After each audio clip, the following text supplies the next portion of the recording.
Funny thing, these glasses have been sitting in my car since New Year's last year. And I just didn't think about them at all until I was like, oh wait, I could use them for the video.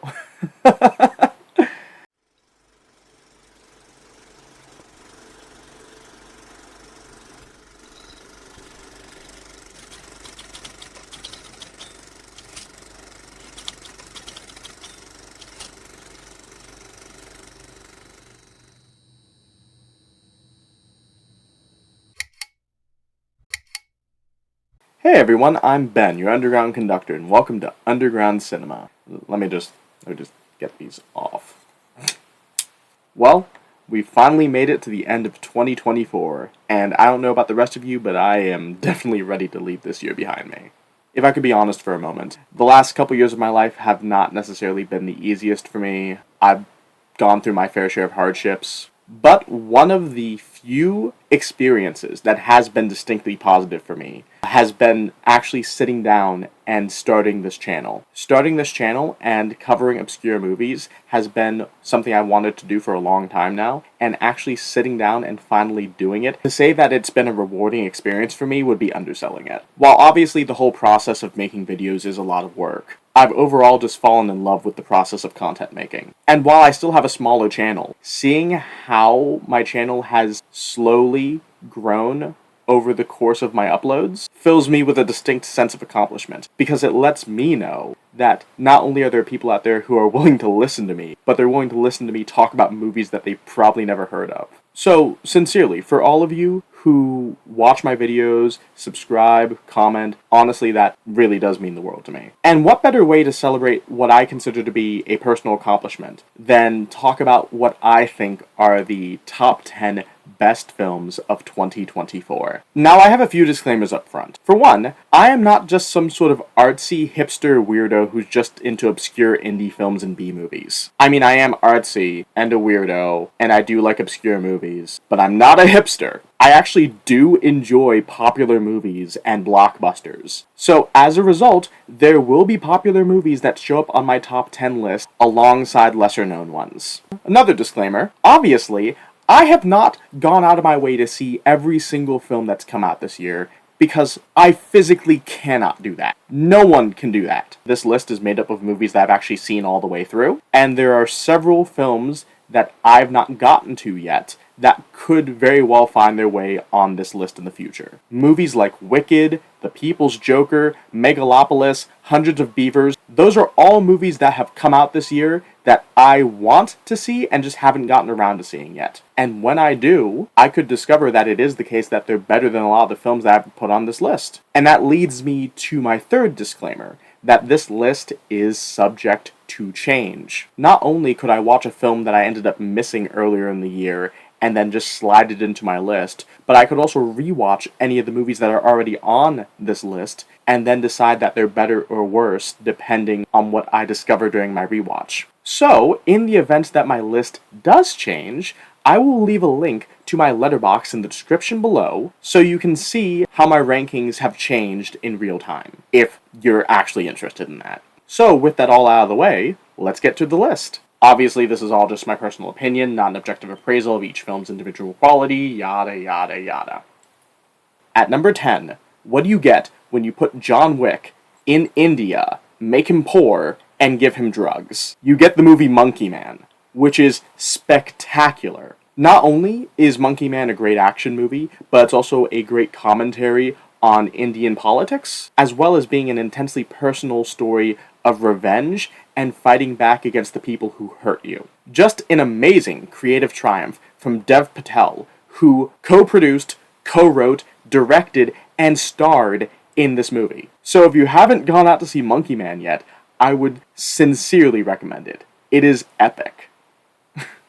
Next up, at number 9, what happens when you take the current state of political instability in America and use that to try to predict where our country will go? You get the movie Civil War. Written and directed by Alex Garland, who famously wrote and directed Annihilation and Ex Machina, as well as writing and co-directing Dredd with Carl Urban in 2012. Garland delivers us a very interesting perspective on what a modern civil war in America looks like. But, unlike most other modern films that cover politics extensively, Garland, oddly enough, takes a very apolitical stance on the conflict that he actually introduces in this film. The reasoning for why this civil war in America began, as well as any specific details regarding the political affiliations of the various factions fighting in America, are left deliberately vague. And I think doing that is an ingenious creative decision. Not only in terms of marketability, because you avoid alienating large swaths of your audience, but it also highlights what the film is truly about, being the horrors of war. The movie follows a small group of wartime journalists as they're driving through the country, which is ingenious framing in itself because it allows us to see how this war has affected different parts of the country as they're traveling. But as we go from place to place, we also see how many Americans have just used this war as an excuse to exercise cruelty. There's an early scene where we visit an old gas station with a car wash in the back, and they have a couple guys hanging there barely alive. And are these guys soldiers? No. They were looters trying to look for supplies, because all the supply chains in America broke down due to the war. And despite the fact that this is an overt crime, no one's going to do anything about it because it's a war. There's also another scene where two soldiers, one of which being played by Jesse Plemons, takes some of our protagonists and holds them at gunpoint. They have no idea what side these people are on in terms of the conflict. They're just executing people for seeing something that they shouldn't have. It's terrifying. There's also an insanely smartly written scene in the film where the journalists drive through a broken down Winter Wonderland setup and they start getting sniped. They immediately get out of the car and they find two soldiers lying on the ground trying to kill the sniper. One of the journalists asks a soldier what side he's on, and the soldier says, "It doesn't matter. There's a guy up there trying to kill us, we're trying to kill him." And that one line communicates perfectly what this film is about. What Civil War highlights is how at a certain point, people forget why they're fighting, and when a war prolongs itself to a certain point, they just keep fighting in order to survive. Just an overall amazing film with also great performances across the board. It's the first movie I've seen Kirsten Dunst act in years. Nick Offerman as the president does an amazing job in just the two scenes where you see him. Jesse Plemons is terrifying for the one scene that he's given. Plus, it goes without saying that this was the best movie Jesse Plemons was in this year. Anyone who saw Kinds of Kindness would know that. And Kaylee Spaney is amazing as sort of this bright-eyed rookie who gets slowly tainted by cynicism and nihilism as she goes through this war. It also goes without saying that this is the best movie she's been in this year. I'm sorry, Fede Alvarez, I loved Alien Romulus, but Alex Garland just one-upped you. I'm sorry. Side note, Civil War is also one of the only 5 movies on my top 10 list that I actually physically bought this year. What are the other 4? Well, you'll find out. Next up, at number 8, a movie that I sincerely did not expect to enjoy as much as I did. The latest film from M. Night Shyamalan, Trap. M. Night Shyamalan's at a very interesting point in his career, where it feels like he's just trying to get back to his roots. He tried big franchise stuff like Last Airbender and After Earth and failed magnificently. He tried expanding stories that he created with movies like Glass, and unfortunately just couldn't stick the landing. But now we're getting to a point where he's trying simpler things that are also creative. I thought when he did Knock at the Cabin last year, it was spectacular. It was actually one of my favorite films of last year. And with Trap, he just delivers such a suspenseful narrative that you really wouldn't expect to buy into as much as you would. I mean, the protagonist that we're following is a serial killer just trying not to get caught while he is at a concert with his daughter. Not only does Shyamalan flip moral perspectives on you as the viewer, as you're left to, by default, root for this guy who kidnaps and kills people, but he also puts this character in so many different situations where he very nearly gets caught and just narrowly avoids it. There's one scene in particular where he's on a roof wearing an apron, and the police, to verify that he works there, which he doesn't, ask him for a code phrase that the staff at the concert venue were given. He knows the code phrase, but they also ask him for his ID. He starts to panic in that moment, and then he just feels around the apron that he stole, and he finds an ID to use. That was the only point in the film where it felt like there was genuine contrivance instead of just thought from the main character of how to escape. And it felt so well earned after an extended second act of him just avoiding capture at every turn. An argument could be made that the film does go a little too long, but with each unfolding discovery, it just becomes progressively more entertaining. So if you're iffy about Shyamalan, go check out Trap. You might change your mind. At number 7, while I'm typically not a fan of documentaries, Chasing Amy was just an amazing film. I was initially interested in seeing this movie for 2 reasons. 1, because I actually know people who worked on the project, and 2, because Chasing Amy is one of my favorite films of all time. It's actually in my Letterboxd top 4. It's an overall amazing rom-com that really sets itself apart from others that came out around the same time. So with Chasing Amy, I, expected cast and crew interviews, inside information on the production, different takes from people who actually saw the movie at the time and their perspective 20 plus years later. But the story I got instead was the heart-wrenching personal journey of the film's director, Sav Rogers, who I was actually fortunate enough to meet. Great guy, as he was struggling to navigate the world in his youth as a queer individual, only to end up finding this movie and using it as a lifeboat until he ended up finding his life partner. Just like Chasing Amy is just a story about how true love can overcome all hardship. You just need to let it. Plus, I think it goes without saying that Chasing Amy was also the best trans movie of 2024. Sorry to all the fans of I Saw the TV Glow, it's just true. So yeah, check out Chasing Amy. Next up, at number 6, a film I sincerely did not expect to enjoy as much as I did, Dune Part 2. Anyone who knows me in real life knows that I did not care for Dune Part 1. I didn't feel like it was an emotionally compelling movie, and I didn't feel like it had strong character work. But every single complaint I had about Dune Part 1 was not only addressed in Dune Part 2, but corrected and surpassed. Dune Part 2 is just an amazing film. It's probably the second best film I've seen from Denis Villeneuve, right behind Blade Runner 2049. Dune Part 2 was so good that it actually inspired me to go out and purchase the 2-film Blu-ray. I still don't like Dune Part 1 that much, but Dune Part 2 was so good that it made me want to get both films just to experience the whole story. Everything about it is just outstanding, from the cinematography, to the sound design, to the visuals, to the special effects, to the performances. Timothée Chalamet does an outstanding job carrying this film in a way I didn't expect him to. Doing a great job settling into this reluctant messiah role that he inevitably uses to his advantage to get what he wants. And the villain, Feyd-Rautha Harkonnen, played by Austin Butler, just an outstanding and terrifying presence that I truly did not expect from Elvis, of all people. I heard arguments that people were saying Butler was just doing an impression of Stellan Skarsgård, and while I understand that, he still makes the character of Feyd-Rautha his own. And seeing him in this movie was also a surprising highlight. So yeah, Dune Part 2 was amazing, and it just leaves me excited for Dune Messiah whenever that comes out. Next up, at number 5, and we're halfway there, stay with me. Is this film self-indulgent? Yes. Is it juvenile? Also yes.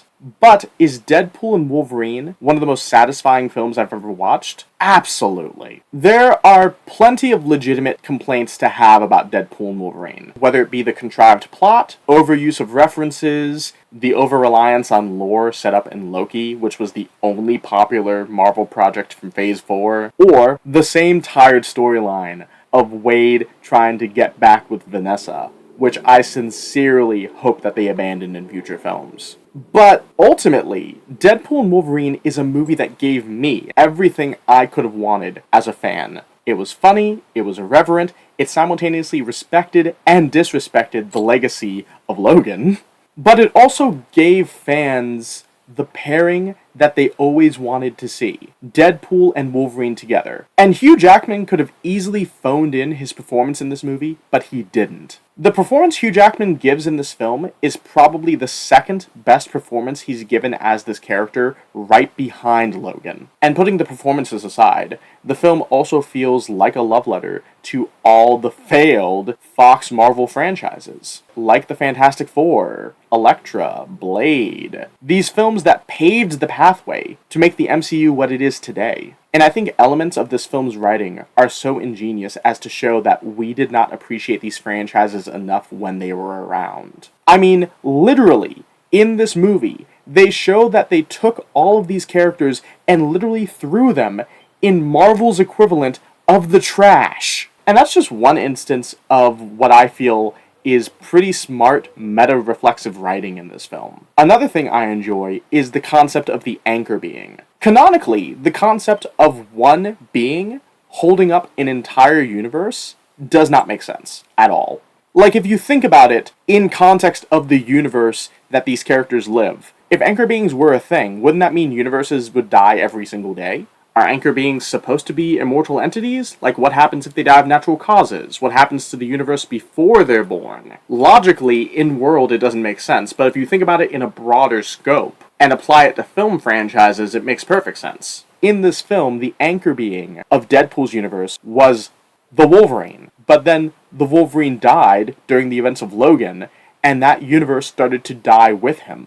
And making Wolverine an anchor being is just a perfect metaphor for how, after Logan, the Fox X-Men movies just sort of fell off a cliff. Like, X-Men Dark Phoenix was one of the most disappointing comic book movies I ever watched, and I still haven't seen New Mutants, despite the fact that it's been almost half a decade now. And obviously those films being financial failures have to do more with the way they were marketed and the creative forces behind them, more than shallow aspects like having Wolverine in it. That being said, you cannot tell me that killing Wolverine did not have a significantly negative effect on those films. So I just think the metaphor works. Overall, I think Deadpool and Wolverine is funny, heartfelt, and it doesn't overstay its welcome. It's fan service in the purest form, and it's done really well. In fact, I would say that it's even better fan service than something like Spider-Man No Way Home, because at least it's self-aware about what it is. And with the purchase of Deadpool and Wolverine, I now have completed my Deadpool collection. So, that's just great. 6 years in the making, this is what I have to show for it. Next up at number 4. Is this film as good as its previous franchise entry? No, it's not. Does it painstakingly adhere itself to the same quality of practical effects as the previous franchise entry? No.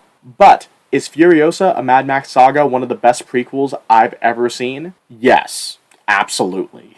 I am an enormous fan of the Mad Max series. It's probably my second favorite franchise, right next to Star Wars. And Mad Max Fury Road is also one of my favorite films of all time. Once again, Letterboxd top 4. So naturally, I was excited for Furiosa to finally come out after being delayed for almost 10 years. Obviously, they had to recast the central role since this was an origin story, but I think Anya Taylor-Joy does a great job fitting into Charlize Theron's shoes. Not only that, but Ayla Brown, who's cast as the younger Furiosa, also does an amazing job, sincerely feeling like a younger version of the character we met in Fury Road. And she carries the film so well, considering that she's the one that we're following for a third of the film before eventually fast-forwarding to the future and meeting Anya Taylor-Joy's version of the character. Charlie Fraser also does a great job in her limited role as Mary Jabasa, Furiosa's mother, a character who has roughly only 15 minutes of screen time, but makes such a strong impact that you can tell how the character of Furiosa developed the way that she did. Fraser herself gives such an authentic performance as a protective mother who's willing to fight, which is so shocking considering that the last film I saw her in before this was Anyone But You with Sydney Sweeney. So just seeing the range that she has is astonishing, and I hope that she gets more work in the future. Of course, while the ladies of this film are amazing, the real reason why you go to see a Mad Max movie is for the villain. And Chris Hemsworth as Dementus is just so good, simultaneously hamming it up while also being insanely intimidating. Because just like every other character in the Mad Max franchise, the man's a lunatic, and he is truly willing to do anything to get what he wants. As mentioned, obviously, the special effects and action sequences are not nearly as good as Fury Road, but that's sort of an unfair comparison, because Fury Road has some of the greatest action ever. And much like the original Mad Max movies, people almost killed themselves to do all those stunts. So I can 100% understand and forgive why Furiosa doesn't look as good. But where Furiosa lacks in quality of action, it makes up for in quality of story, doing an amazing job expanding upon the world that was set up in Fury Road, making it feel more complete and thought out. The movie also does an amazing job sort of bridging the gap between the older Mad Max films and Fury Road, harkening back to the campier, sillier elements of those original films, then taking those elements and carrying them forward into what would become the harsh, unforgiving world that we were given in Fury Road. Obviously, while I would love to eventually get Mad Max The Wasteland as the 6th entry in this outstanding saga of films, if Furiosa was the last Mad Max film, I don't think I'd necessarily be disappointed. Because with what Furiosa gives us as a film, it sincerely feels like this was the missing puzzle piece in the Mad Max saga. And with that, my collection is complete. For now. Please, George Miller, please, please, please, please make Mad Max Wasteland. Please, please make Mad Max Wasteland. Next up, at number 3. A movie that I did not expect to see this year, that I did not expect to be as good as it was, from a franchise that hasn't had an entry in 7 years, and that I sincerely thought would be dormant for another couple decades. But what can be said? Kingdom of the Planet of the Apes was the surprise hit of this year for me. I'm a pretty big fan of the Planet of the Apes movies. I have the original 5 films and the documentary here in this THX box set, and I'm an enormous fan of the prequel trilogy with Caesar, played by Andy Serkis. In fact, the middle film, Dawn of the Planet of the Apes, is in my top 50 favorite films. It's just such a good franchise, and the prequel trilogy specifically knocked it out of the park, delivering a story that took itself so seriously that you bought into fake CGI monkeys. So I sincerely thought, after the way the third film ended and Caesar's story wrapped up, that would just be it for this franchise until they decide to do something different with it. But no, not only did they make a new movie within a decade, but they made every correct decision with it, setting it far enough in the future that it was divorced from the trilogy that we had just gotten, but still linked to that trilogy's story in the way that this society evolves. Bringing back a lot of the aesthetic elements from the original films, with like apes on horses and humans wearing rags, and setting up an intensely personal plot with the main character that eventually leads him to confront the perfect villain. Kevin Durand, as Proximus Caesar, is so compelling. He's easily the most interesting and complex villain in the entirety of the Planet of the Apes franchise. And you completely understand his motivations, as he's just a simple ape who's trying to establish a legacy for himself, which is insanely relatable. And even after his character is defeated at the end of this movie, the protagonist, Noah, goes as far as acknowledging that Proximus was eventually right in the end. That apes would have to fight for their keep from humans. It's so funny. I went on a trip earlier this year, and on the flight back, one of the in-flight movies that they had was Kingdom of the Planet of the Apes. And I decided to rewatch it to still see if it was as good as I remembered. And by the time it got to the end, I nearly teared up. This is just such an emotionally effective and visually striking film. And once again, it is astonishing that this franchise is doing so well with CGI monkeys. Just spectacular all around. And the only reason that I have not physically bought Kingdom of the Planet of the Apes yet is because they announced after this movie that they were going to make 9 more. And just like any good physical media collector, I'm just going to wait for the box set. See you in 20 years.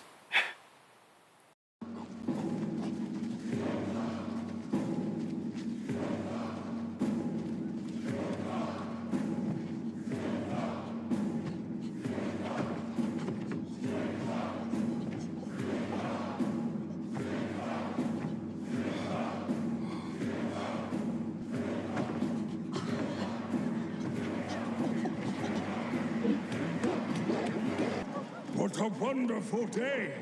What a wonderful day! What a wonderful day! Next up, at number 2, 60s nostalgia is coming back in a big way. I didn't see it coming, I don't think anyone saw it coming. But you best get out of the way, otherwise the Bikeriders will come and run you over. A callback to arguably Hollywood's worst decade? The Bikeriders is a film that's very much in the same vein as Easy Rider. Not in the sense that the movie's about dealing drugs, but in the sense that it's just about people trying to seek freedom and spiritual fulfillment through motorcycles. It's actually so funny, they even advertise Easy Rider in the Bikeriders. It's hilarious. But you see in this film that the freedom and community that these bikers seek with each other ultimately leads them to folly, as infighting, factionalization, and bureaucracy takes over what should be a free-spirited biker gang. The performances in the Bikeriders are also really great. The two standouts being, obviously, Tom Hardy and Austin Butler. Again, goes without saying that this was the best movie Austin Butler was in this year. Fade-Ratha Harkonnen, amazing, but the character Benny perfectly embodies this free-spirited vibe that you'd expect from a character in a biker gang. Meanwhile, Tom Hardy's character Johnny is very much like a pseudo-father figure for Benny, and a character who's just trying his damnedest to hold together this biker club that he created. Also, funny enough, as a side note, something I found hilarious in this movie, and I noticed this from the first time I saw the poster, is that Tom Hardy in this movie looks more like Mel Gibson than he did in Mad Max Fury Road. I still think he's great in Mad Max Fury Road, but it's just hilarious that he was recasted for Mel Gibson in that franchise. And now in this movie about motorcycles, he looks more like Mad Max than he did when he played Mad Max. This really shows you how things work out. But yeah, the Bikeriders was just an incredible ride. Pun completely intended. So go ahead and check this out, it deserves to be seen. I actually almost missed this film myself. I caught it very late in its theatrical run in theaters. So if you want to, go ahead and stream it or pick up the physical media, which I will do, eventually. Now before I get to my number 1 pick of 2024, I do have some honorable mentions. This was actually hard for me to narrow down because, surprisingly, there was a lot of really good movies that came out this year, which I was truly shocked about. I didn't expect that. Especially after how bad movies were in 2023, there was not a lot of good films that came out last year. And plus, there was also the writers and actors strikes, so I sincerely thought a lot of these projects were going to be delayed. The fact that so many of them have turned out well was surprising to me. But first honorable mention I have is Cuckoo, a German horror movie about a young girl who has to live with her father and his new family. All the while, there's a mysterious creature lurking in the forest that feels like it's stalking her. Definitely check it out, I had a good time with this one. Saturday Night, the latest comedy from director Jason Reitman. Just an amazing historical take on the night of the first Saturday Night Live broadcast, following the stressed-out Saturday Night creator Lorne Michaels, as he's managing these various up-and-coming comedians, like John Belushi, Chevy Chase, Dan Aykroyd. Meanwhile, everything that can possibly go wrong is going wrong. Jason Reitman is an amazing director, just like his father Ivan Reitman. Jason Reitman actually made one of my favorite movies, Thank You for Smoking, and I think he's perfectly tailored to tackle this sort of material, being young people who are just completely out of their depth. It's so funny, I'm not even a fan of Saturday Night Live. I watch it every now and then, but I've never been into it. But seeing this movie made me want to go out and buy the first season of Saturday Night Live on DVD. That's how good this movie was. So go check it out, it's definitely one of the better comedies to come out this year. Boy Kills World, another hand-to-hand action movie in the same vein as Monkey Man or John Wick, about a deaf, mute protagonist played by Bill Skarsgård and inner monologued by H. John Benjamin, the voice of Archer and Bob from Bob's Burgers. Just such a high-energy, well-choreographed action film that was only beaten out by Monkey Man on my list because unfortunately Boy Kills World is a film that is almost entirely style over substance. Then again, that is also the point of this movie, so I can't be mad at it. I think it's great.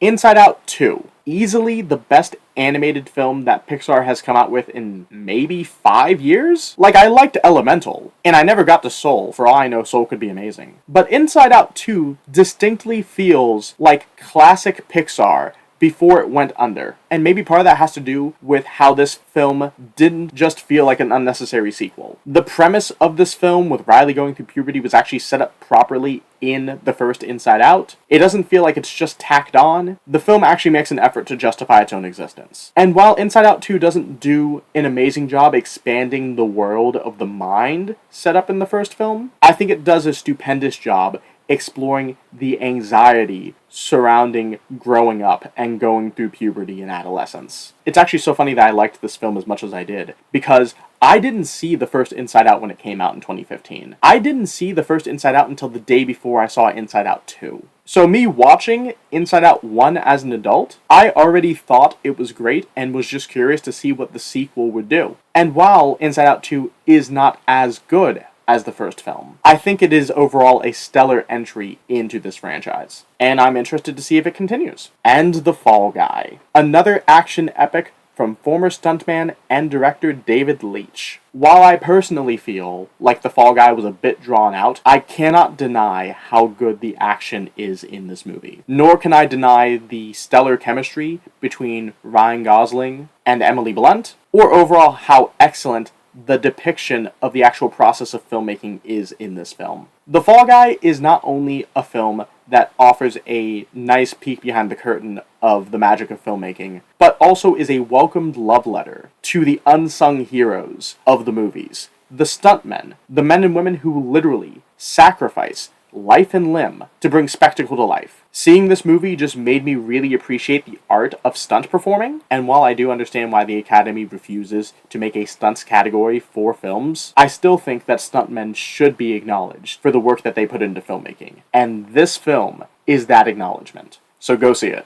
Now, with those out of the way, let's get to my actual number one pick. For me, the number one best movie of 2024 is Late Night with the Devil, starring David Dastmalchian.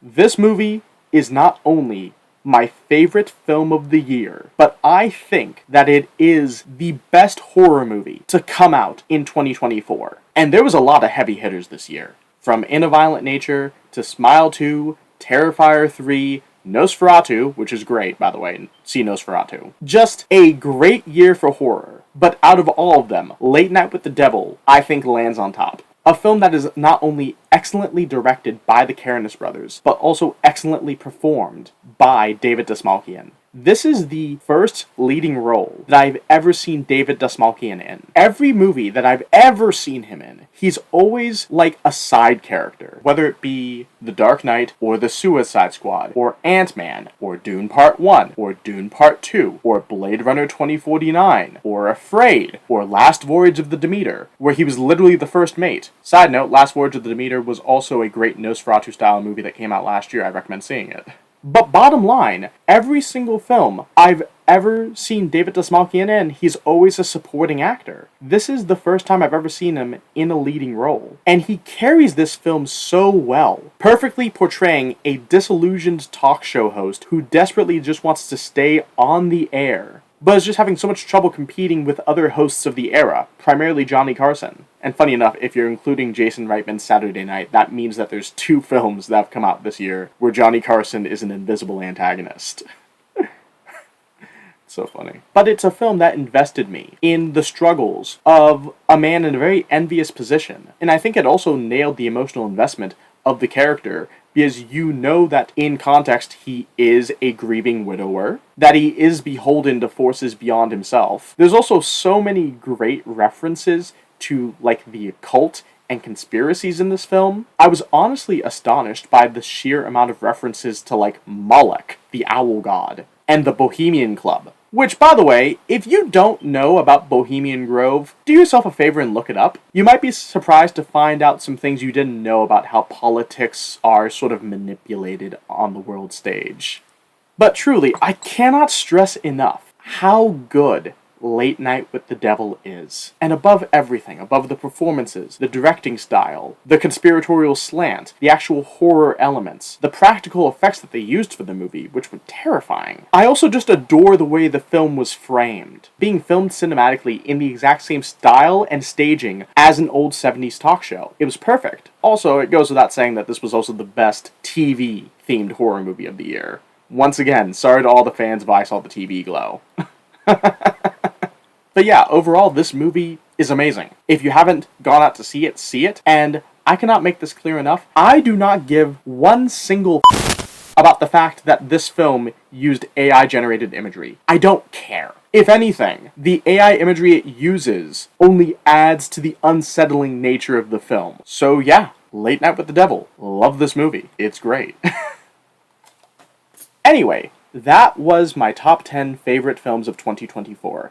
I hope you guys enjoyed my list. Let me know if there's a film that you wish I'd included. When I said that this list was subject to change, I meant it. Feel free to recommend any films to me that I may have missed this year. Obviously, they make a million movies every year, but I am genuinely interested in seeing more movies that I may have missed or movies that I didn't even hear about. After all, that's what my channel is all about. Movies that people haven't heard of. In any case, this is my last video of the year, so please feel free to subscribe if you're feeling generous. You can also follow me on Instagram or Letterboxd if you want to hear more of my film takes. I hope all of you have a happy new year. I sincerely hope that 2025 is better for all of us, and I will see you all later.